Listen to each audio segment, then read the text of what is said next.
Fala, Blaugranas! Matheus Norman aqui para mais uma live pós-jogo de mais uma vitória do Barcelona. Em 2025 no Campeonato Espanhol, o Barcelona teve 2 tropeços, nenhuma derrota, 2 empates, 1-1 contra o Getafe no Coliseu, 1-1 contra o Real Betis em Montjuic e o resto foi só vitória. O resultado disso é que a gente entra 2025 em terceiro lugar no Campeonato Espanhol. E no momento que importa, no último mês, na reta final, quando o título é definido, a gente tem 7 pontos de vantagem na liderança, a esperar do que vai acontecer do Real Madrid, que joga amanhã contra o Getafe, que nos fez tropeçar, no estádio em que nós tropeçamos e que o Atlético de Madrid perdeu por 2-1, certo? Então, muita expectativa para a gente encaminhar logo esse título do Campeonato Espanhol, poder rodar o elenco com mais tranquilidade nas partidas que a gente tiver na Liga Nacional, especialmente quando acontecer antes das partidas de semifinal aí de Liga dos Campeões. Mas vamos fazer 2 ressalvas nesse assunto, né? Vamos fazer 2 ressalvas nesse assunto. A primeira ressalva que a gente tem que fazer nesse assunto é o primeiro tópico de discussão que a gente vai fazer hoje aqui, é de o quanto o elenco do Barcelona foi menosprezado no início da temporada e agora está na hora da galera dar um passo atrás e calar a boca. Essa é a realidade. Continuar insistindo na narrativa do elenco curto, agora final de abril, com o time líder do campeonato, finalista da Copa do Rei, semifinalista da Copa da Liga dos Campeões, aí eu acho que já é muita teimosia. Tudo bem, começo da temporada, quem é Casador? Muita gente não conhecia. Como é que vai voltar o Gavi e o De Jong? Muita gente não sabia. O Araújo, o Baldé. Quem é esse tal de Dani Olmo? Muita gente não conhecia, porque ele só tinha jogado no campeonato alemão, né? Inclusive, naquela época, falaram que o Dani Olmo era desnecessário porque tinha o Gundogan. Deus o livre, tive que gravar um vídeo para poder explicar por que o Dani Olmo era necessário e por que o Gundogan não era a solução. E tudo bem. Não se conhecia boa parte dos jogadores que hoje a gente já conhece muito bem. Então, lá no começo da temporada, eu sempre falei que para mim o Barcelona tinha o melhor elenco do mundo, tinha falhas nas laterais e incógnitas no ataque. Felizmente, o Ferran Torres virou uma incógnita a nosso favor e não contra nós. E que nas outras posições tinha reservas de altíssimo nível para absolutamente todo mundo, né? Por estilo de jogo, para o Pedri não, mas pela posição, uma outra característica, você tem o Gavi, e eu duvido você me apontar uma outra equipe que tenha um Gavi como um dos seus reservas. A maioria não tem um Gavi nem como titular. Um Gavi no banco de reservas, só o Barcelona. Então eu acho que a essa altura, tá na hora da galera dar um passo atrás. Realmente, durante muito tempo eu repercuti essa ideia do elenco curto. Mas eu acredito que agora já deu, eu já estou convencido que esse elenco pode fazer coisas grandes, que nós não vamos deixar de ganhar alguma coisa porque precisou usar um reserva ou outro. E a partida de hoje, para mim, bate o martelo por 2 motivos. Primeiro, era um jogo de alta pressão contra um adversário que se defende muito bem, que está brigando por vaga em competições europeias, e que nós entramos com 6 reservas, mais da metade do time. Titular era o Chesney, que eu ainda boto um asterisco, tá? Porque titular ele não é. Ele tá sendo titular porque o Ter Stegen tá lesionado. Mas tudo bem, na maior parte da temporada foi o titular, dá pra dizer que ele é. Chesney, Inigo, Pedri, Dani Olmo e Yamal. Acabou, o resto era reserva. Jogamos com Eric Garcia, jogamos com Hector Ford, jogamos com Araújo, jogamos com Gavi, jogamos com Ferran Torres, jogamos com Ansu Fati. Desses nomes que eu te citei, a maioria seria titular em grandes equipes do futebol europeu. Araújo, Gavi, certo? Ferran Torres. Na temporada passada seria absurdo falar isso, mas agora o Ferran Torres tem números melhores do que muitos atacantes titulares de grandes equipes europeias. Então, cara, quando você entra num jogo como esse, com esse nível de exigência, você não só ganha, você domina o adversário. Não é que ganhou porque fez um gol numa jogada de escanteio e depois ficou segurando aquele 1-0. Não ganhou por sorte, não ganhou com o pênalti mal marcado, não ganhou por acaso. Inclusive o 1-0 ficou barato. Esse jogo de hoje era para 3-0 no mínimo. Depois a gente fala melhor sobre isso. Mas quando o teu fundo do elenco, porque não era nem a segunda, o Ansu Fati, Hector Ford, eles não costumam aparecer, apareceram agora. O fundo do elenco entra, responde e você vence. Tá na hora de reconhecer o valor que os nossos reservas têm. Nós não temos reservas famosos. Nós não temos um elenco midiático. Midiático tem outros elencos aí que são muito mais do que o do Barcelona. Mas melhor, eu ainda tô para ver algum. Eu ainda tô para ver algum grupo que consiga utilizar o fundo do elenco da maneira que o Barcelona utilizou em alguns momentos da temporada e ainda assim sair vitorioso de uma partida com esse nível de exigência. Contra o Valladolid, deve entrar o time reserva de novo, porque vai ser uma rodada entre a ida e a volta da semifinal de Champions. Contra o Valladolid vai entrar de novo o time reserva e eu quero te perguntar uma coisa. Tu acha que nós não vamos ganhar? Ah, vamos jogar com o time reserva. Tô preocupado. Tu tá preocupado? Eu não tô nem um pouco. Com esse elenco, com esses jogadores, com esses reservas que seriam titulares na maioria dos grandes clubes de futebol europeu, eu não tenho a menor dúvida que o Barcelona vai sair vitorioso contra o Valladolid, mesmo poupando talvez até mais titulares do que poupou hoje, certo? Até porque ninguém tomou cartão amarelo hoje, então a gente continua tendo muitos jogadores pendurados que, se tomarem cartão contra o Valladolid, não atuam no clássico do dia 11 pelo Campeonato Espanhol contra o Real Madrid. Então eu acredito que nenhum deles vai entrar em campo na partida em que, se ele escorrega na hora de fazer um desarme e acaba pegando sem querer no calcanhar do adversário, pode perder um clássico. É melhor nem entrar. Tudo bem?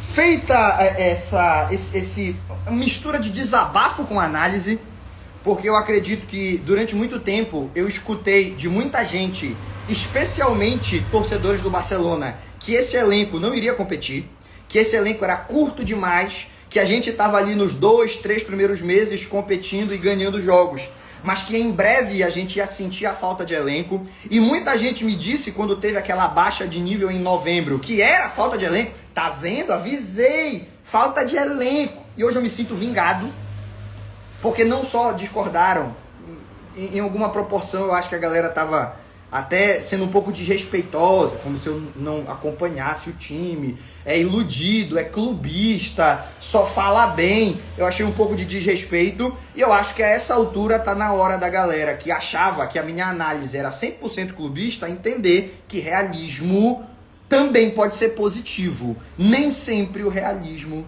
ele precisa ser pessimista, tá bom? Nem sempre o realismo ele precisa achar defeitos, às vezes o realismo é apontar aspectos positivos, beleza? Dito isso, eu vou entrar num outro ponto em que ultimamente até a mim fugiu a análise e eu percebi todo mundo fazendo o diagnóstico equivocado, e nessas duas últimas partidas a gente entendeu o nível do nosso equívoco, inclusive eu. No último mês, o Barcelona teve grandes jogos e jogos não tão bons, principalmente quando enfrentou equipes que se defendem com mais qualidade.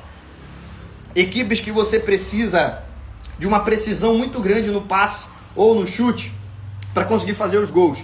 Foi assim contra o Real Betis, foi assim contra o Leganés, foi assim hoje contra o Mallorca. Nós enfrentamos muitas equipes que se defendem com muita gente atrás.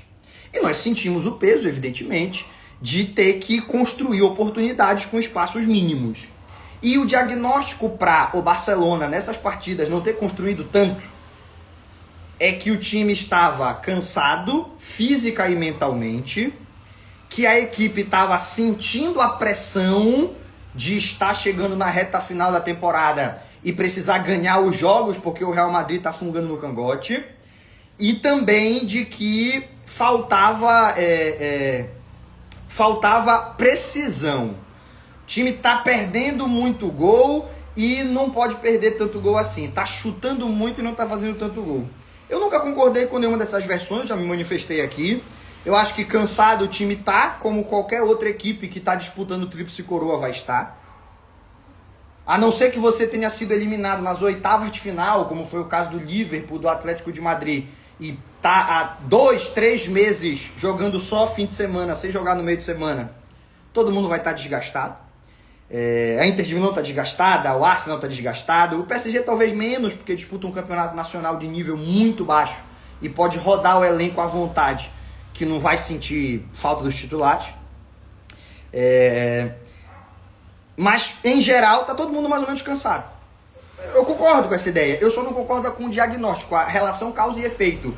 O time não ganhou do Betis porque estava desgastado. O time jogou mal contra o Borussia porque estava desgastado. O time foi mal no primeiro tempo contra o Celta de Vigo porque estava desgastado. Eu nunca concordei. E eu falhei em tentar encontrar. Mas por que então? O que faltou? E eu me apeguei à ideia do imponderável. Cara, nem sempre tem uma explicação. Às vezes é o aleatório, é o imponderável, é futebol. Às vezes o adversário está num dia inspirado, ele joga 200% do que pode, você não está num dia tão inspirado assim, acaba que uma partida que deveria ser mais fácil acaba se complicando. E hoje eu mudo de ideia. Estavam errados os que faziam diagnósticos de cansaço mental, físico, enfim, e estava errado eu que achava que era um imponderável. Tu sabe por que o Barcelona estava tendo dificuldade no último mês? Porque não estava jogando o nosso verdadeiro camisa 10. Não estou falando do Ansu Fati. O Ansu Fati é o camisa 10 de número. Eu estou falando camisa 10 de qualidade. Eu estou falando camisa 10 de posicionamento. Eu estou falando camisa 10 de inteligência. Eu estou, obviamente, falando do Dani Olmo, que leva a camisa 20 porque ele é o camisa 10 duas vezes. Percebe? Cara, a falta que ele estava fazendo, e ninguém falava, nem eu, porra, que me orgulho de acompanhar o time e tudo mais, e fazer análises às vezes que os outros não estão fazendo, mas até a mim fugiu. Eu tava tentando entender, cara, de que tá acontecendo. E a gente percebeu, desde que ele entrou no segundo tempo contra o Celta de Vigo e na partida de hoje, que tava faltando o Dani Olmo, porra. Como que a gente pode não estar pensando que o nosso camisa 10 estava lesionado e o Fermin até estava jogando bem e fez a gente esquecer momentaneamente o Dani Olmo, mas não chega nem perto do nível que o Dani Olmo tem. Estávamos jogando sem o artilheiro da última Eurocopa, que hoje resolveu o jogo pra gente, que contra o Celta de Vigo não foi decisivo, porque o Rafinha roubou a cena, mas depois que ele entra em campo, todo mundo começou a jogar melhor, e a gente procurando explicações, sendo que era muito mais simples do que isso. Sabe o que tá faltando? Tá faltando aquele camisa 10 criativo, que quando tá todo mundo dentro da área para defender, ele dá um corte curto e mete a bola com a perna ruim. Se bem que perna ruim quem tem sou eu. Com a perna menos boa, ele mete a bola na lateral da rede. E resolve a partida pra gente. É isso. Hoje eu acho que isso ficou muito evidente e já tinha ficado quando ele entrou no segundo tempo contra o Celta de Vigo. E aí vem a minha grande torcida. Para que consigam fazer para a temporada que vem. Para que consigam fazer para a temporada que vem. O que fizeram na temporada atual com o Pedri. Que o Dani Olmo passe pelo mesmo processo, já até fizeram, né, a análise genética dele, né, não sei se você sabe, mas fizeram isso com o Pedri, né, pegaram uma amostra do DNA do Pedri, fizeram um mapeamento genético do Pedri, num laboratório nos Estados Unidos, porque na Europa não tinha essa tecnologia, e descobriram que o Pedri a vida inteira treinou e jogou errado. Porque todo mundo sempre pensou, caramba, esse moleque aqui se lesiona muito, então bora botar ele para jogar menos, que é para ele ter menos lesões. E o que ele precisava era do inverso. A musculatura do Pedri, ela sofre riscos maiores de se lesionar quando ele está se esforçando pouco. Quando ele está mantendo a musculatura sempre, claro que num ritmo controlado de esforço, a chance dele se lesionar é muito menor. Por isso que nessa temporada ele está jogando tanto e não está se lesionando. E em temporadas anteriores ele jogava muito menos e lesionava a cada 15 dias. Fizeram esse mapeamento genético com o Dani Olmo para saber erro de alimentação, erro... Pô, o cara se cuida, o cara treina direito, o cara faz academia, o cara dorme direito. Pô, o que tem? Bora ver. Fizeram o mapeamento genético dele, perceberam que ele precisa fazer algumas mudanças na alimentação. Ele fazia uma alimentação boa, que para 90% dos atletas funciona, mas que para ele precisava mudar, ele precisava de uma carga proteica maior ainda. Já está mudando a alimentação. E vamos ver para essa temporada, acho que a gente já não vai mais ver resultado porque falta só um mês, mas quem sabe na próxima temporada a gente tem o Dani Olmo jogando 45, 50 partidas. Pode fazer toda a diferença entre o time que no momento já é o melhor do mundo se transformar em um time ainda melhor. Em um time melhor ainda, né? Tomara que funcione, certo? Já tô vendo muita gente perguntando aí e tá aqui no meu caderno. A minha letra não é das melhores, mas eu anoto direitinho e eu consigo ler. Já estão perguntando aqui, já tá no meu caderno. O próximo ponto que a gente vai abordar é justamente o desempenho do Ansu Fati e do Hector Ford. Galera, me desculpem ser chato. Me desculpem ser chato, tá? Mas eu acho que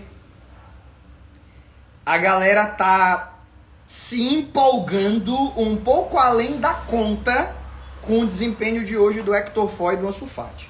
Eu acho que existe na torcida do Barcelona e é justificável porque já houve um momento em que a gente teve muito carinho por ele, muitos fãs do Ansu Fati. Então, qualquer coisa que o Ansu Fati fizer em campo, vão falar, olha aí, tá vendo? Joga pra caramba, o Ansu Fati, não sei o quê. E eu acho que isso tá acontecendo.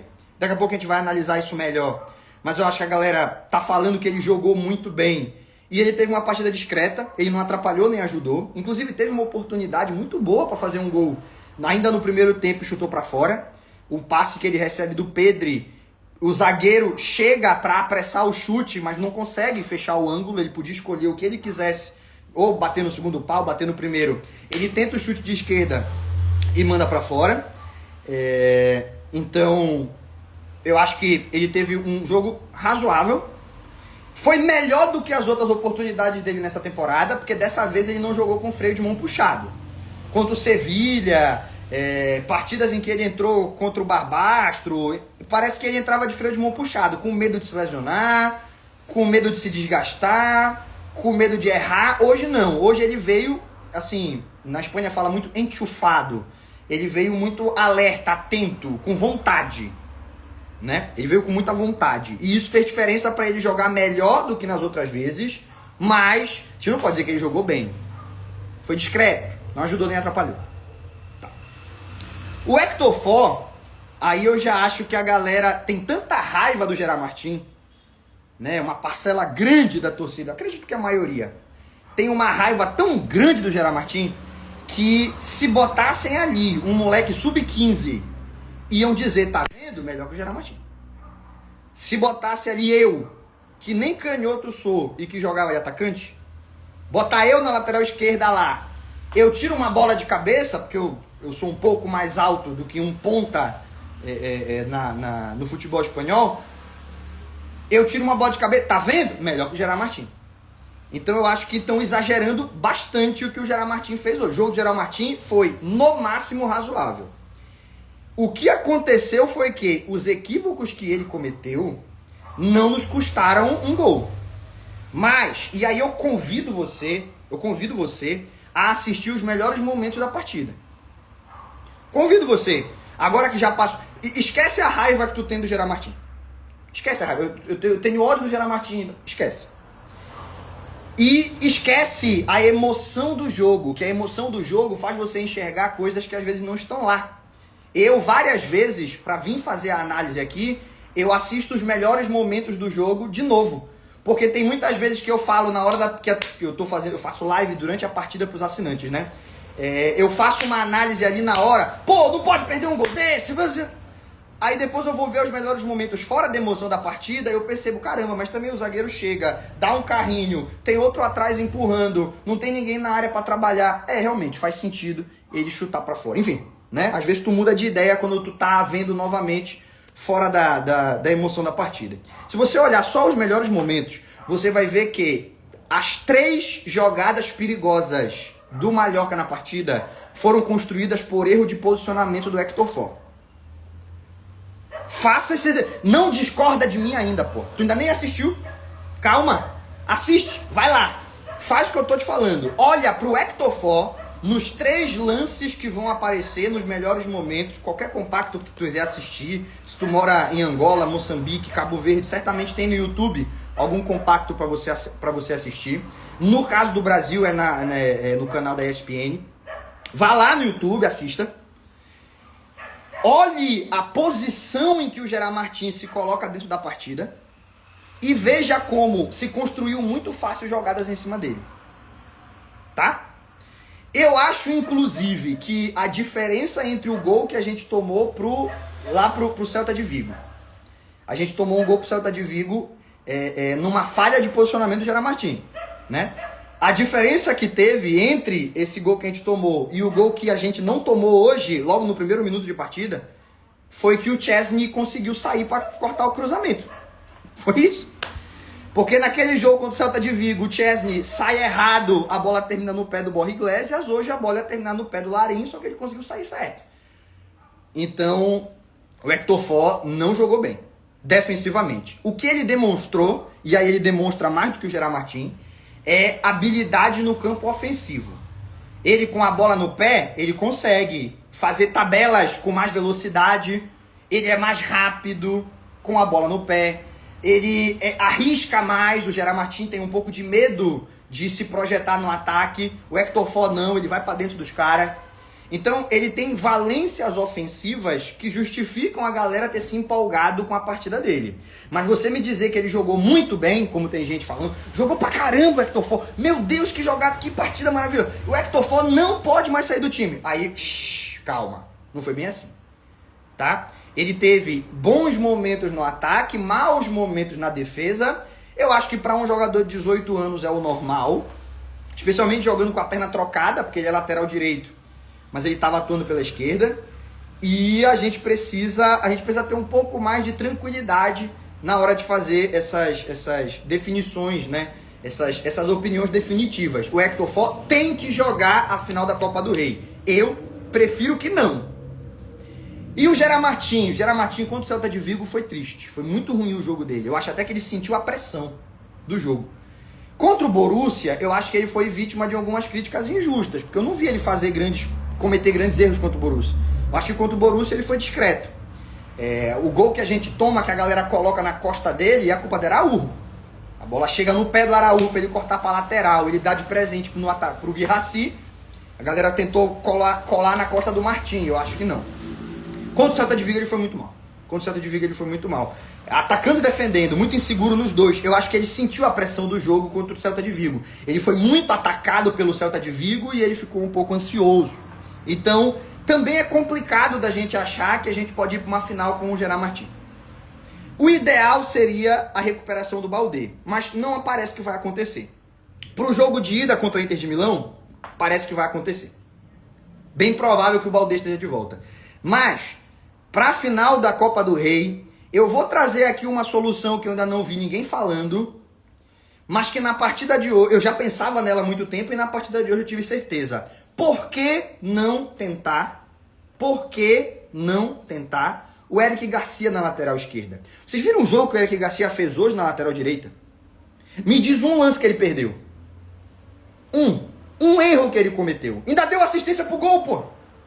Tu quer mais o que do lateral? O cara ganha todos os duelos defensivos, ele se posiciona corretamente na linha de impedimento, ele apoia no ataque de maneira tímida, ele não vai ter o vigor ofensivo que tem o Baldé, ele não vai ficar o tempo todo lá na linha de fundo adversária para tentar dribles e jogadas, mas ele, além de ganhar todos os duelos defensivos, ainda deu assistência pro gol do Dani Olmo, e não é um passe tão simples, tá? É um passe que passa por 2 marcadores, chega no Dani Olmo numa posição em que ele ajeita e bate. Cara, eu sinceramente testaria o Eric Garcia, e pelo que eu conheço o Hansi Flick, eu acho que ele não descarta essa possibilidade. Tá? Eu acho que ele não descarta essa possibilidade. A gente teria muito mais segurança defensiva do que com o Hector Ford, teria muito mais capacidade técnica do que com o Gerard Martins, e na mistura de todas as características, a gente teria um jogador mais pronto e de mais alto nível em campo. A solução do Inigo Martínez na lateral esquerda eu não gosto, porque pra mim só o que o Inigo Martínez tem de lateral esquerdo é ser canhoto. Não tem mais nada de lateral esquerdo do Inigo Martínez. Tá? Ele não tem velocidade, ele não se projeta no fundo. Além de você botar o cara lá pra ele ficar todo desconfortável, porque não é a dele, tu ainda vai perder ele na zaga, que é o que me causa mais consternação. Então, prefiro o Eric Garcia na lateral esquerda. Essa seria a minha decisão. Seria a minha decisão. Ah, mas ele vai jogar com o pé trocado. Mas o Hector Ford também jogaria com o pé trocado. E querendo ou não, o Gerard Martin, eu acho que a galera pega muito no pé dele, mas o fundamento, o cruzamento dele é muito abaixo. Então, ele vai lá no fundo, ele tá com a perna certa, mas na hora que ele cruza, ele não faz o cruzamento corretamente. Então é melhor o Eric Garcia, certo? Botaria o Eric Garcia. Para quem tá chegando agora na live, a gente fez uma avaliação do Hector Ford e ela não é muito positiva, não. A partida de hoje eu acho que a galera se empolgou mais porque não era o Gerard Martin. Por não ser o Gerard Martin, o que o Hector Ford fizesse, a galera já ia bater palma, mas ele não é bom o suficiente pra gente se sentir seguro para uma final. E ainda vou ser polêmico. Para mim, colocaria o Eric Garcia na lateral esquerda, porque ele tá acostumado talvez seja uma palavra muito forte, mas ele já jogou vezes o suficiente na lateral direita, pelo Girona, e nessa temporada pelo Barcelona é a segunda vez, pra gente saber que ele responde nos mais diversos ambientes. Já jogou na lateral contra o Benfica, naquela virada do 5-4, ele entra no segundo tempo por lá, a gente consegue a virada. Hoje ele jogou a partida inteira na lateral direita, jogou no Girona algumas partidas pela direita também, quando o Ian Couto se lesionou, chegou ali nos últimos 3 meses da temporada, o Michel até trocou um pouco, não jogava mais com alas, jogava com laterais mais fixos. Quem assumiu a lateral direita foi o Eric Garcia, então ele já não se sente desconfortável. Talvez fosse um pouco arriscar demais, porque eu vou trocar ele de lado. Trocar ele de lado talvez seja complicado. Então, confio mais no Eric Garcia do que no Hector Ford e no Martin. Mas, e aí que vem a polêmica. Se for para escolher, ADM, ou o Hector Ford ou o Martin. Não dá para ser o Eric Garcia. Ou tem que ser o Hector Ford, tem que ser o Gerard Martin. Eu escolho o Gerard Martin. Pô, mas ele no ataque não ajuda em nada. Mas jogou mais vezes na temporada, tá mais entrosado com os outros jogadores da defesa. É um jogador que ele pode não ter grande... Ele é um jogador limitado, mas ele sabe que é limitado. O Hector Ford hoje, por exemplo, tenta um drible no campo defensivo, perde a bola e poderia ter acontecido algo, só que a defesa conseguiu se fechar e não permitiu. Então, eu prefiro o Eric Garcia. E se eu não tiver nem o Baldé, nem o Eric Garcia, a minha última opção é o Hector Ford.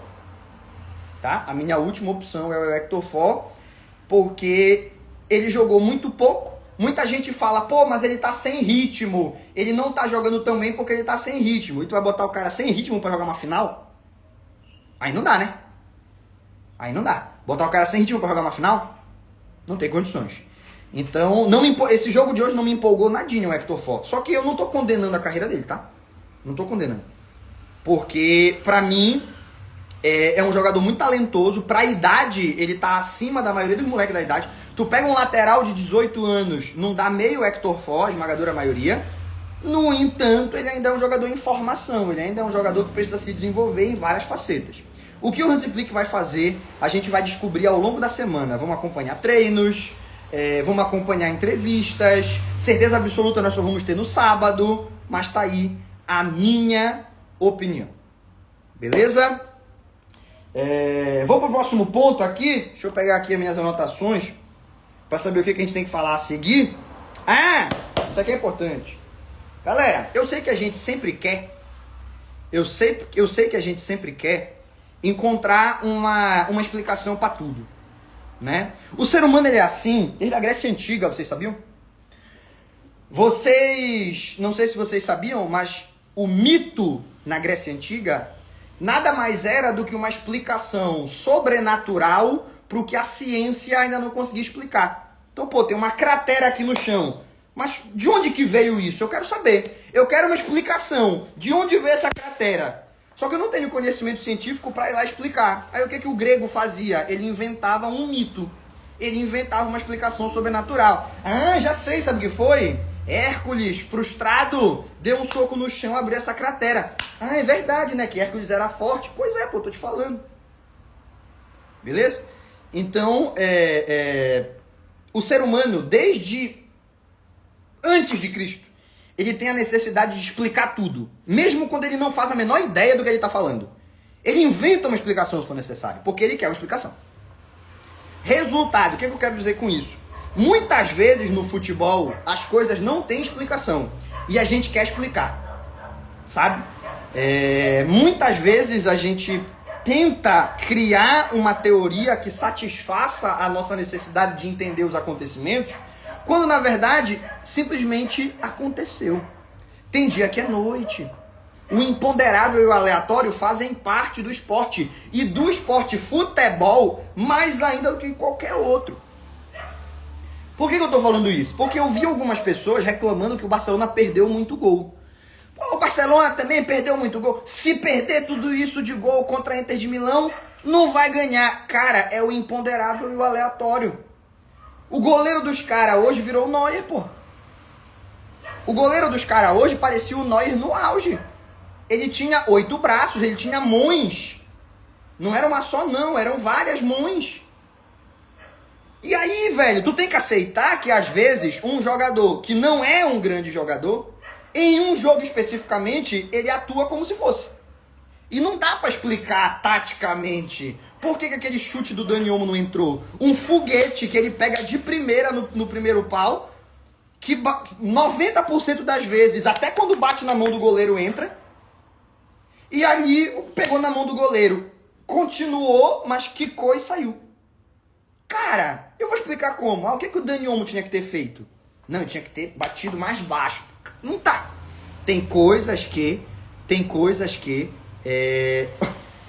o cara me corrige, não existe mãos. O certo é mãos. Olha, chegou hoje nas lives, só pode ser. Não é nosso companheiro aqui há muito tempo, né? Mas tudo bem, vamos dar continuidade aqui na nossa conversa. Ele não sabe a diferença de mãos e mãos. Ele não sabe. Ele ainda não entendeu como é que funciona, né?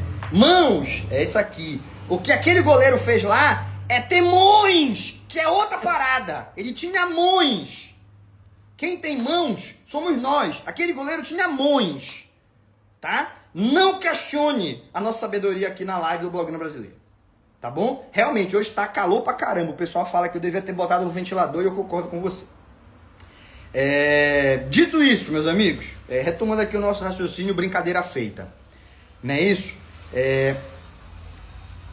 Tem vezes que não dá pra explicar. Hoje é um desses jogos. Hoje é jogo, o Barcelona meter 4-0 sorrindo. Perdeu o gol. É porque quando jogam com 3 zagueiros, o time tem mais dificuldade e os alas, e aí o volante fecha e a saída de... Não tem explicação tática, velho. E vocês sabem que eu gosto de explicação tática. Vocês sabem que eu gosto. Vocês sabem que eu tento trazer. Vocês sabem que eu busco essas informações. Só que, especificamente no jogo de hoje, não tem explicação tática. Por que o Barcelona perdeu tanto gol? Porque tem dia que vai perder muito gol. Tem dia que o goleiro adversário, que não é grande coisa, vai fazer as defesas que ele nunca tinha feito na vida. Vai ter dia, hoje eu não enxerguei isso, mas vai ter dia que o teu centroavante, que mete 40 gols na temporada, vai sair na cara do goleiro e vai bater no pé da trave, ao invés de bater na lateral da rede. Acontece. O imponderável existe. Hoje foi o imponderável. Foram 12 defesas do goleiro do Mallorca. Muitas delas aconteceram em lances consecutivos. Ele defende, a bola volta pro Barcelona, chuta de novo, ele defende de novo. A bola volta pro Barcelona, chuta de novo, o zagueiro tira. A bola volta pro Barcelona, chuta de novo, vai na trave. Teve lance assim. Né? Então, cara, não tem uma explicação de por que o Barcelona não meteu 3-0 hoje. No entanto, nós conseguimos fazer o que time campeão faz. Numa rodada que a bola não quer entrar, lá ele. Numa rodada que a bola não quer entrar, a gente fez a bola entrar. Lá ele. Lá ele é o máximo. tá bom? Então, 1-0 para mim, num jogo com esse contexto, acaba sendo, cara, acaba sendo uma situação muito interessante. Posso falar a expressão que a galera gosta, né? 1-0 hoje foi goleada, por todo o contexto que a gente viveu, desde a escalação até os gols serem marcados, né? E falando nisso, falando no resultado, né? O próximo ponto que a gente tem para discutir é justamente a situação de como o Mallorca, ele comprou 1-0. Vocês perceberam isso? Vocês perceberam que o Mallorca, o Barcelona, ele hoje é um time tão temido, ele é um time tão gigantesco, ele é um time tão melhor do que todos os outros, que você tá perdendo e você tá satisfeito porque você tá perdendo de pouco. Tu sabe qual é o nome disso? O respeito voltou. Lá na época do Messi, principalmente de 2019 para trás, quem jogava no Camp Nou, agora não estamos no Camp Nou, estamos em Montjuïc, mas quem vinha na casa do Barcelona, tava perdendo de 1-0 e continuava se defendendo, porque 1-0 na casa do Barcelona é goleada. Entendeu? É goleada, velho. Resultado disso é que muitas vezes a gente tinha jogos que não eram tão inspirados, mas o adversário respeitava tanto que a gente fazia 1-0 e eles aceitavam o acordo. Tá bom 1-0 pra ti? Tá bom 1-0 pra mim. Então pra mim também tá bom. Vamos ficar nesse 1-0? Eu não te ataco, tu não me ataca. A gente fica nessa. E aí tu não me goleia. No meu confronto direto contra times do meu tamanho, eu vou ter um saldo de gols melhor. E você vai ter os 3 pontos. Pode ser assim? Pode. E hoje foi isso. O Barcelona fez 1-0 e o Mallorca não botou o time pra frente. Me diz um momento em que o Mallorca tentou, pelo menos aquele abafa que todo time pequeno sabe fazer, de ficar chutando a bola na área pra ver se descola um pênalti ou um gol de cabeça, ou uma falha do zagueiro, enfim. Nem isso. A gente fez 1-0 e o Mallorca tirou um atacante pra botar outro, tirou um volante pra botar outro, tirou um ala pra botar outro, fez as mudanças de sempre. Aceitou, comprou, o respeito voltou, porra. Esse jogo de hoje mostra, eu não tô brincando, o respeito voltou, os caras aceitaram. Tá 1-0 pro Barcelona? Pô, perder de 1-0 pro Barcelona tá bom. Se fosse pro Atlético de Madrid, eu ia pra dentro dos caras. Mas pro Barcelona? Não, pro Barcelona, se eu perder de 1-0 tá ótimo, eles não me golearam, pô. Teve um momento, inclusive, gente, não sei se vocês se lembram, ainda no primeiro tempo, que a gente chuta 4 vezes. Na última, o zagueiro tira meio torto, pega meio que na canela, e ela sai pra escanteio e fica todo mundo se olhando e rindo. Os zagueiros olhando pro goleiro, o goleiro olhando pro zagueiro e eles rindo ali. Como quem diz, cara, como que a gente ainda não tomou gol? Cara, a gente ainda não tomou, não pode a gente ainda não ter tomado gol. No final do jogo foram 40 finalizações do Barcelona. E quando o Mallorca tomou o gol, continuou só se defendendo. Olha, é isso, tamo junto, a gente aceita esse 1-0, 3 pontos para você e eu não sofro com uma queda significativa no meu saldo de gols. Por quê? Porque eu tô brigando por Conference League, eu tô brigando por Liga Europa e para um time como o Mallorca, isso é gigante. E se você olhar na tabela, pontuações muito próximas. Provavelmente vai ter decisão ou de vaga na Conference ou de vaga na Liga Europa pelo saldo de gols. Por isso que eles aceitaram o 1-0. Beleza? Montjuïc, pessoal, voltou. Na verdade, nunca tinha sido, né? Passou a ser uma fortaleza nessa temporada. Isso também tem a ver com o fato do respeito ter voltado e da confiança da torcida ter voltado. O Hansi Flick fez Montjuïc virar uma fortaleza. Um estádio frio, que todo mundo diz que é público de teatro, que é no topo da montanha. Realmente é frio pra caramba lá. Se você tiver a oportunidade de ir, você vai perceber. Jogo à noite é horrível, vento desgraçado, todo o tempo todo torce tremendo. Virou um caldeirão. Por quê? Por causa da confiança que a equipe tá tendo. Por causa da confiança que a torcida tá tendo na própria equipe. Tá bom? Campeonato... Pra gente encerrar aqui, desculpa. Pra gente encerrar aqui a nossa discussão, muita gente já falou e a gente tem que falar mesmo, tá? tem dias que a gente precisa criticar, eu que sempre elogio muito. No jogo de hoje eu acho que a gente precisa fazer uma crítica, mas uma crítica pontual, sem exageros, tá? Não vamos comprar a narrativa do Jornal de Madrid que o Lamine Yamal não sabe fazer gol. Obviamente ele tem que melhorar a finalização dele, mas vilipendiar o garoto, a mídia de Madrid já faz. Hoje a gente tem que fazer uma crítica. O gol que ele perde é um tipo de gol que pode fazer diferença. O passe que o Pedri dá, o domínio dele, a frieza para esperar o goleiro definir, tudo tava perfeito. Só que quando o goleiro se ajoelha na tua frente, tu não chuta, tu dribla. Alguém tem que conversar isso com ele. Alguém tem que chegar com ele e falar, Yamal, o Lewandowski, que é o nosso artilheiro, é um grande finalizador, é um dos grandes centroavantes da história do futebol, principalmente da história recente, tem que chegar com ele e falar, olha, garoto, vem cá, bora treinar essa jogada? Lembra o que eu fiz contra o Real Madrid? O Casador dá o passe, eu domino igual tu dominou. A bola para na meia-lua, eu olho o goleiro e escolho o canto. Bora testar isso, vamos treinar, vê se tu sabe fazer. Ele foi muito para perto do goleiro, a sensação que deu é que ele estava relaxado demais. Sentir a pressão nunca é positivo, mas ficar relaxado demais também não é legal. E ele simplesmente, aquilo ali é o gol perdido. 2 gols perdido mesmo. O do Araújo, que o goleiro rebate no pé dele, e ele com o goleiro no chão chuta para fora, dá canelada na bola, e o do Yamal. Então pronto, acabou o Yamal não é tudo isso. Porra, pelo amor de Deus, não é o que eu tô dizendo, e se você escutar alguém dizendo, tem que tomar um safanão. Não é assim, professor. É um moleque de 17 anos, tem uma carreira inteira pela frente, é normal ele tomar algumas decisões erradas, é normal ele errar algumas execuções de movimento. Ele, na verdade, acerta muito mais do que a gente poderia esperar para alguém da idade. Mas a gente não pode esconder que nesse lance ele errou. E quando a gente fala que o Lewandowski tem que chamar ele para ensinar, não é para humilhar. É justamente porque é assim que se melhora. Não pensa que ele vai melhorar só porque o tempo passou. Ele dorme, quando ele acorda, hoje estou melhor. Não. Ele vai precisar treinar, ele vai precisar de alguém que o ensine, ele vai precisar repetir esse movimento várias e várias vezes para ele não errar de novo. Então quando a gente fala, olha, ele tem que treinar esse tipo de situação porque ele tem velocidade para se desmarcar e pegar a bola na cara do goleiro 5 vezes no jogo. Ele lê bem os espaços, ele é veloz, ele tem explosão. Essa jogada dele hoje com o Pedro, isso tem que acontecer muito mais vezes. E ele tem que executar melhor o chute lá na frente do goleiro. Então quando a gente fala, olha, o Yamal tem que observar esse lance e não cometer esse erro, não é para vilipendiar, é justamente porque eu acho que ele pode melhorar. Se quem tivesse perdido o gol fosse eu, tu tem que melhorar. Eu vou falar, como melhorar? Pô, eu sou ruim. O Yamal não é. Ele é maravilhoso como jogador. Ele precisa observar esse lance, perceber que ali tem um espaço para melhora, perceber que ali ele tem uma situação importante que ele precisa corrigir, fazer a correção e continuar o seu caminho até a condição de melhor jogador do mundo.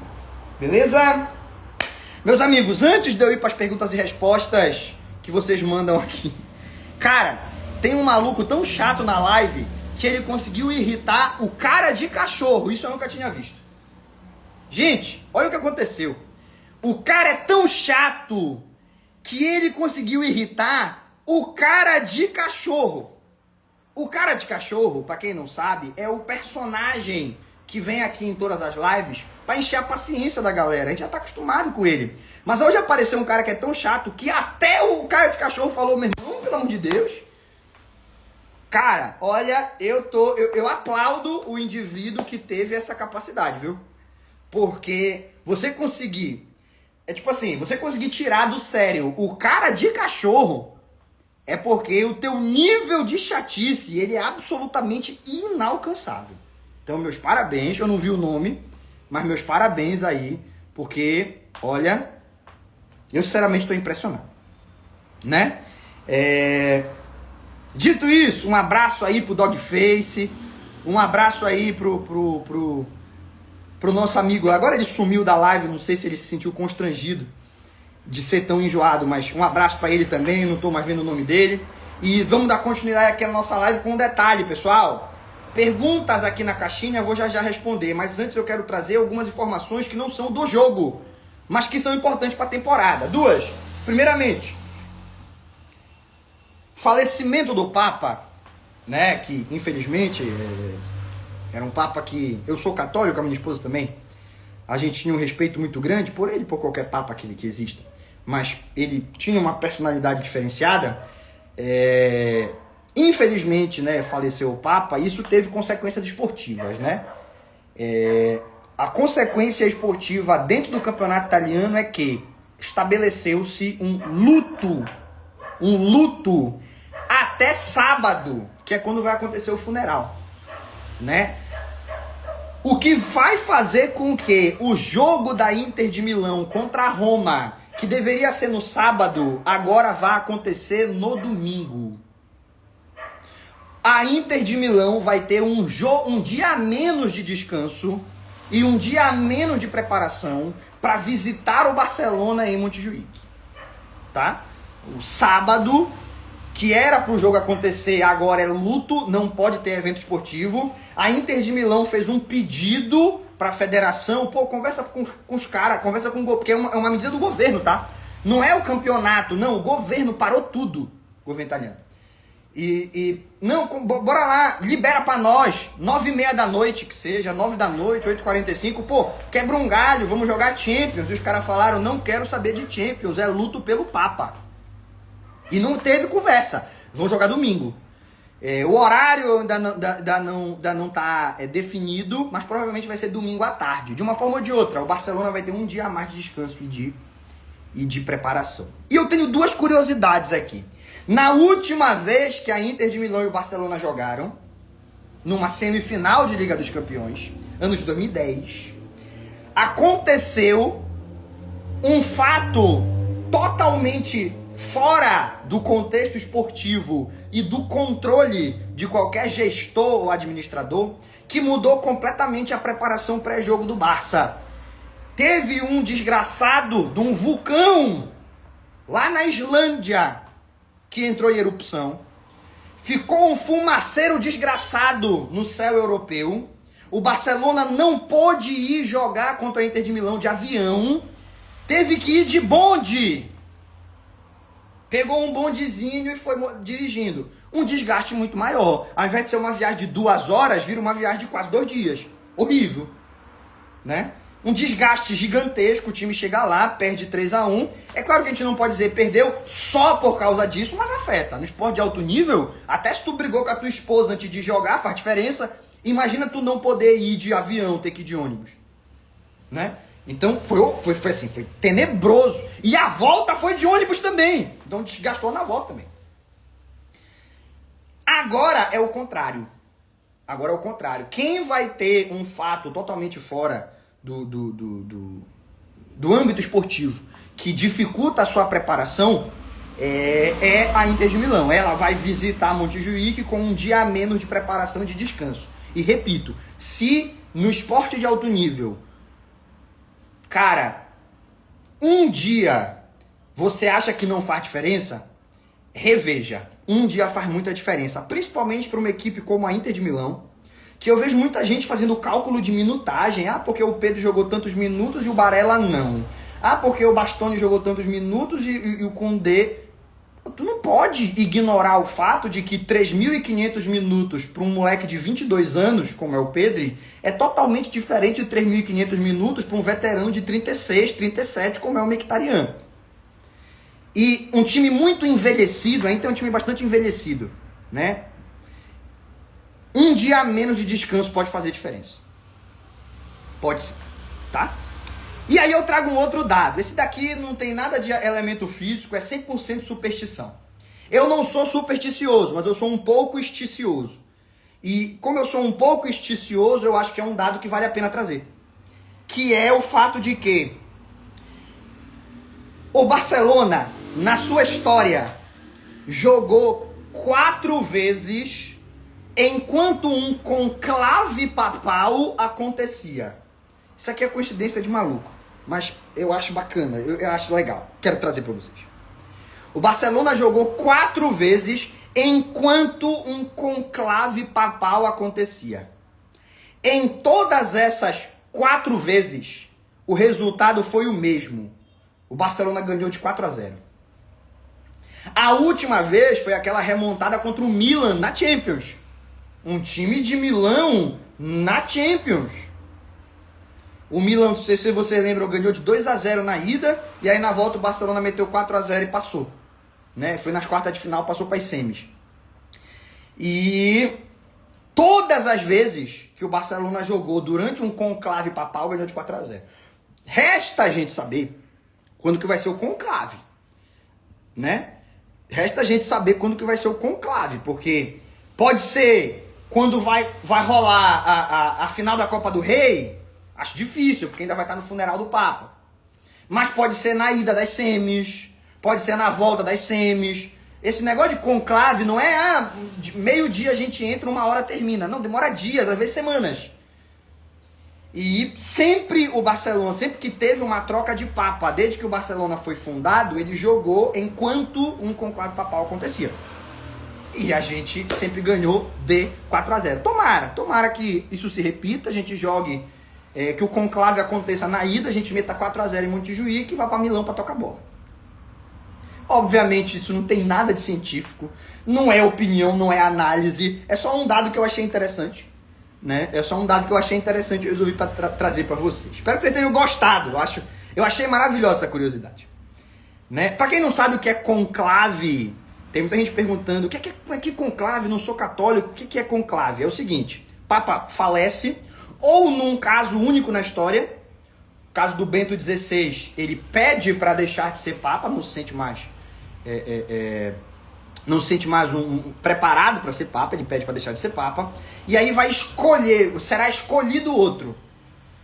O processo de escolha do outro chama-se de conclave, aí reúne os bispos, os cardeais, as pessoas mais importantes da Igreja Católica, elas se trancam no Vaticano e lá eles vão fazendo votações.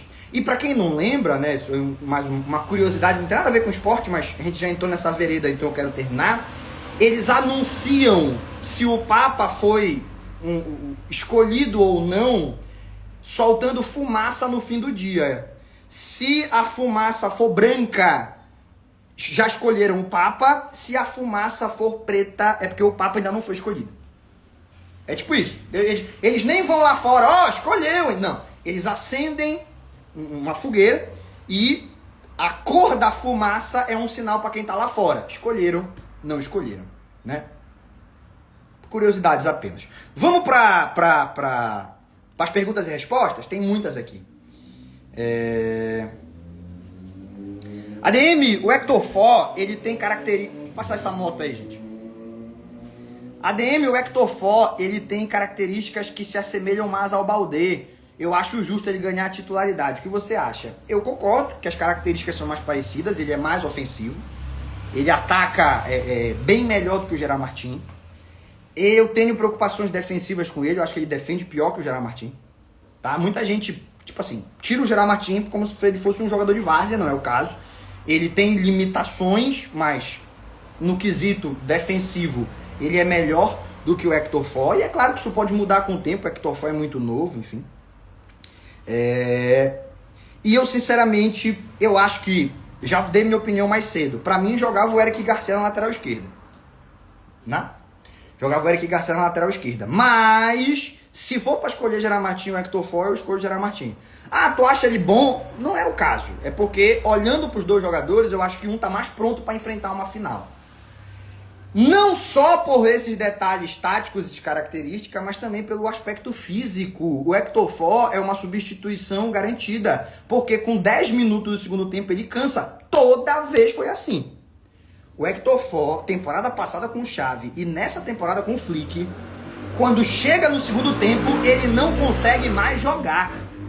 O Hector For, na temporada passada e na temporada atual com o Flick, 10 minutos do segundo tempo ele não consegue mais jogar. Tanto que na live durante o jogo, que a gente faz exclusiva para os assinantes, eu falo, galera, o Hector For sumiu.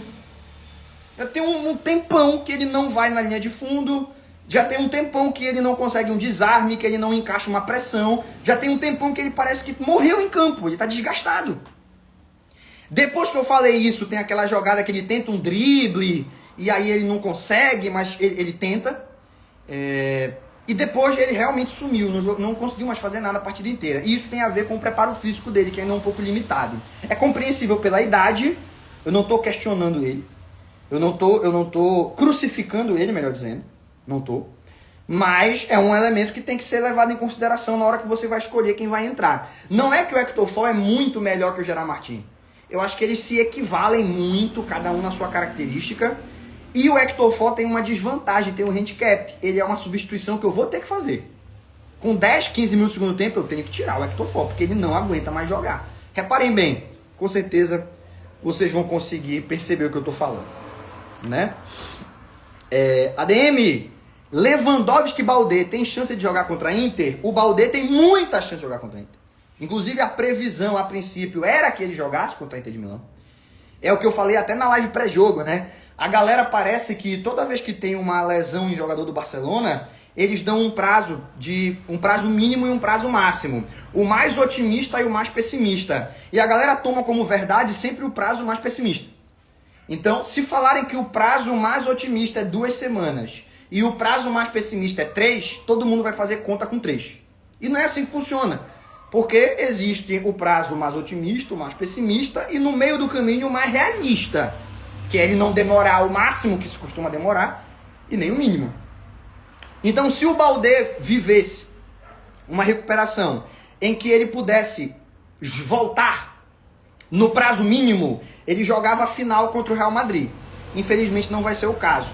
Inclusive tem algumas pessoas em Barcelona falando, caramba, se fosse domingo talvez desse. Como é sábado, dificilmente vai dar. Ontem ele já treinou, tá? Ainda não treinou sem restrições, ainda fez um treino especial, fez um treino controlado, mas ontem ele já treinou. Né?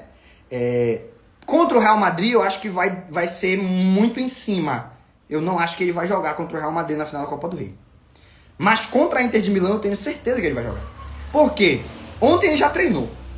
Então, segunda ele treinou. O jogo é quarta. São 9 dias. 9 dias. Ele não é um jogador que está parado há 6 meses. Ele não fraturou a perna, ele não rompeu o ligamento. Não é como, por exemplo, o Christensen, o Araújo, o próprio Baldé, quando voltou daquela lesão que teve que fazer cirurgia. Ele não está lesionado há meses. Ele está lesionado há 10 a 15 dias. Então ele não precisa passar por todo o processo de recondicionamento físico, ganhar ritmo. Não, nada disso.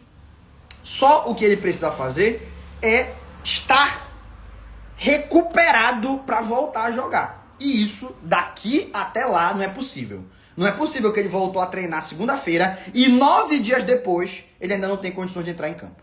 Tenho absoluta certeza que vai jogar o Baldé contra a Inter de Milão, embora contra o Real Madrid eu acho difícil. Deixa eu ver a próxima aqui. Quais são as suas expectativas para a final da Copa do Rei? Cara, eu acho que o Barcelona é bem favorito. Muito favorito o Barcelona. Eu acho que esse é o clássico. E eu tô incluindo aqui os clássicos da época do Guardiola. Eu acho que esse é o clássico em que o Barcelona é mais favorito contra o Real Madrid de todos esses clássicos que eu assisti. Porque na época do Guardiola o nosso time era muito melhor. Mas o Real Madrid tinha um time forte, encaixado, sabia se defender, saía rápido no contra-ataque. Lembra daquele 6-2? Naquele 6-2, a gente estava atrás do Real Madrid no Campeonato Espanhol. A gente foi buscar uma remontada na tabela de classificação e terminou campeão. No clássico do 6-2, no clássico de 2009.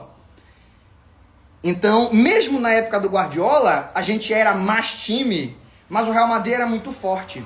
Nesse contexto que nós estamos vendo, velho, eu não tô falando de arrogância, eu não tô falando pra avacalhar. Você sabe quando é pra avacalhar, eu avacalho mesmo. Na live pré-jogo eu falei do Arda Güler. O Arda Güler parece o Agüero, não por conta do estilo de jogo, mas porque ele só serve pra entregar água pros titulares, porque jogar mesmo ele não joga. Quando é pra avacalhar, eu avacalho, não tem conversa. Agora eu não tô avacalhando, falando sério. É o clássico em que eu vejo a maior diferença entre Real Madrid e Barcelona no aspecto mental, físico, tático e técnico. Tá? Os jogadores do Barcelona estão voando a temporada inteira. Os do Real Madrid nunca conseguiram jogar um mês completo bem. Nenhum. Ah, mas Mbappé tem tantos gols. Mas ele já tem 5 gols, já tem 5 jogos que ele não joga. Né? Taticamente não precisa nem falar. Agora, é aquilo que eu avisei pra você no começo da temporada. Eu falava, galera, esse time não vai funcionar taticamente. O time perde o Toni Kroos, trazer Mbappé não tem nenhum sentido, não tem encaixe. E eu avisei, no final da temporada, todo mundo vai aparecer para dizer que já sabia. Lembrem, agora no começo tá todo mundo falando de acabou a competitividade. No final da temporada vai todo mundo fazer vídeo dizendo, a gente vinha avisando que esse Real Madrid ia sentir falta do Toni Kroos. Lembra que eu falei? Já tá acontecendo, né? Então, taticamente, até quem dava ao Real Madrid como super time, e mesmo depois de 6 meses ruins falava, quando esse time encaixar já era, a essa altura tá tendo que falar das dificuldades táticas da equipe. Fisicamente, você vê os jogadores do Real Madrid, eles não conseguem mais competir.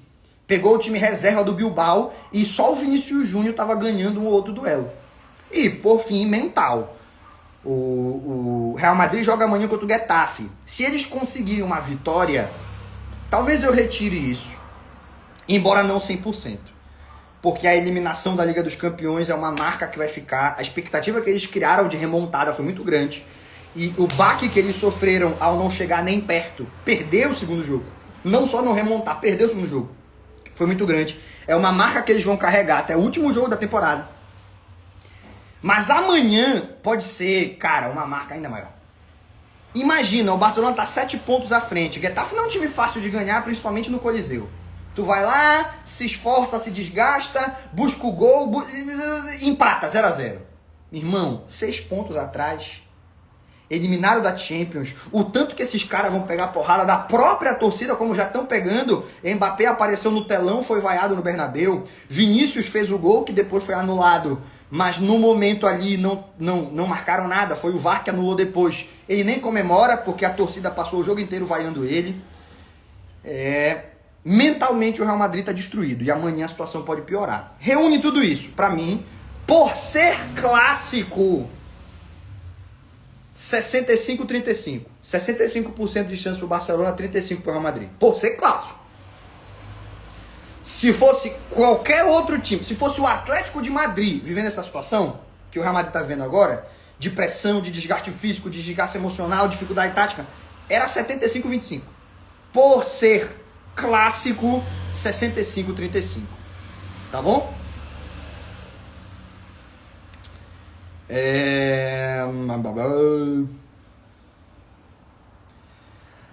ADM, o que você acha da pouca utilização do Pablo Torre na temporada? Sempre que ele entra bem. Eu acho que tem a ver com a competitividade na posição. Quando ele entra bem, mas ele não é melhor que o Dani Olmo. Quando ele entra bem, mas ele não oferece mais que o Fermin. Quando ele entra bem, mas ele não é um jogador melhor que o Gavi, ele vai ficando para trás. É isso. É o que acontece quando você tem um elenco forte. O elenco, quando é forte, acontece isso. Tu olha pro banco, tu vê um monte de jogador talentoso e não dá tempo de botar todo mundo para jogar, porque as partidas só tem 90 minutos. Então, ele foi muito útil em muitas partidas. A nossa vitória contra o Sevilla, ele foi bem. A nossa vitória contra o Villarreal, lá no primeiro turno, ele foi muito bem. Ele nos ajudou em momentos cruciais ali da temporada, quando a gente tinha muitos lesionados. O Gavi ainda não tinha voltado, o Fermin no começo da temporada se lesiona. Naquela partida contra o Girona, o Dani Olmo cai. A gente ficou, caramba, nós tínhamos 3 caras, agora não tem nenhum. Bota o Pablo Torre pra jogar. E ele respondeu. Aquilo ali é elogiável. Só que os caras voltaram. Pô, é ingrato. O futebol é ingrato, velho. Futebol é ingrato. Quando tu joga num time como o Barcelona, o futebol pode ser ingrato. Tu tá jogando muito bem, só que os teus competidores são melhores que tu. E aí não tem muito o que fazer. Como é que ele vai do nada jogar mais que o Dani Olmo? Difícil. Dani Olmo é a primeira prateleira do futebol.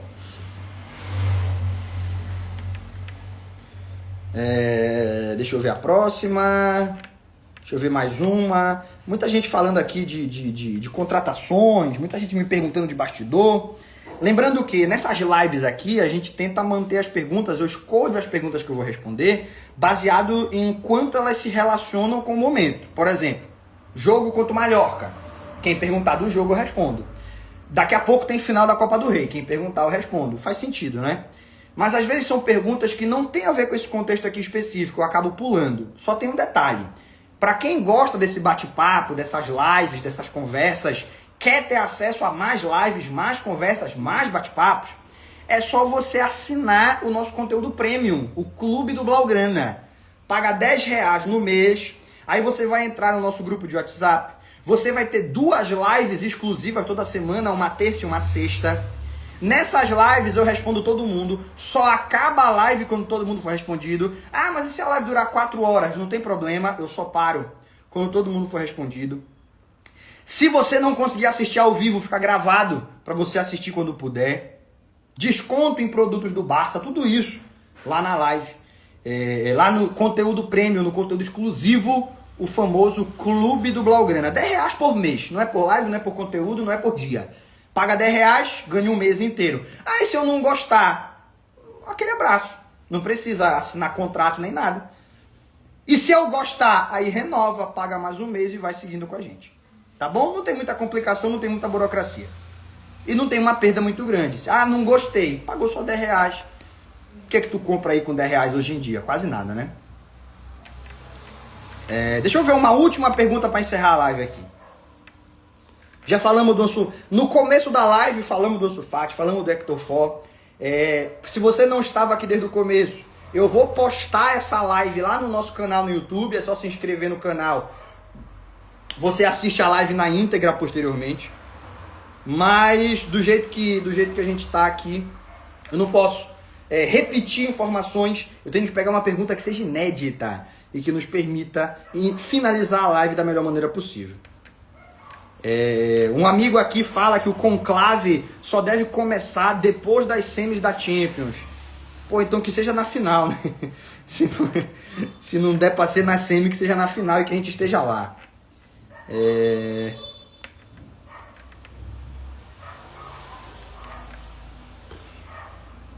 Tá, aqui uma pergunta que eu acho interessante. Pelas características do Dani Olmo, será que ele poderia ser o nosso 9 para o futuro? Não, ele é o nosso 10. Tá bom? Ele é o 10. Dani Olmo é camisa 10. Ah, mas teve um contexto ali na temporada de lesões, de desgaste, de conflito tático em que ele pode jogar de falso 9. Pode. Mas ele não é camisa 9. Não pode a gente fazer o planejamento do elenco. Vamos trazer um 9 ou não? Não, não precisa. Por quê? Porque tem o Dani Olmo. Não pode. O Dani Olmo, ele não pode ser a solução constante. Ele tem que ser uma solução pontual, como camisa 9. Ele é camisa 10. Por 2 motivos. Primeiro que camisa 10 não primeiro porque camisa 9 não é uma função que ele esteja acostumado a fazer e que quando ele pegar grandes defesas, ele pode ter um pouco mais de dificuldade. A gente viu o Dani Olmo de falso 9 uma vez. É pouco pra gente chegar à conclusão que tá resolvido o problema. E o segundo ponto que pra mim é mais importante, toda vez que a gente vai improvisar um jogador, seja o Rafinha jogar de camisa 10, seja o Olmo jogar de camisa 9, o Inigo de lateral esquerdo, toda vez que a gente vai improvisar um jogador, tem esse ponto que a gente tem que levar em consideração. Tu perde esse jogador na posição de origem. Então tudo bem, Dani Olmo vai jogar de 9, mas quem vai jogar de 10? Tá entendendo? Eu prefiro ele de camisa 10. Eu não concordo com a ideia de ter o Dani Olmo como camisa 9 no planejamento. Mas claro que ao longo da temporada surgem situações que a gente às vezes precisa utilizar. Tudo bem? Meus amigos, vamos encerrar? Muito obrigado pela audiência de vocês até esse final. Quem não assistiu a live completa é só ir lá no nosso YouTube depois. E quem quiser mais conteúdos, quem quiser conteúdos exclusivos, mais lives, a garantia que todas as suas perguntas serão respondidas, grupo de WhatsApp, live durante o jogo do Barcelona, em que eu comento os lances e torço junto com vocês. Se você quiser todo esse conteúdo exclusivo, você paga só R$10 por mês, assina o Clube do Blaugrana. Pode mandar um direct pra mim, ou ir lá nos stories, mandar o seu interesse numa caixinha. Eu vou já postar uma caixinha lá de perguntas e respostas. Você pode manifestar seu interesse, quero assinar, e aí eu te mando o link e você faz a assinatura. Por hoje aqui a gente encerra. Aquele abraço e até o próximo encontro, que vai acontecer no sábado na final da Copa do Rei.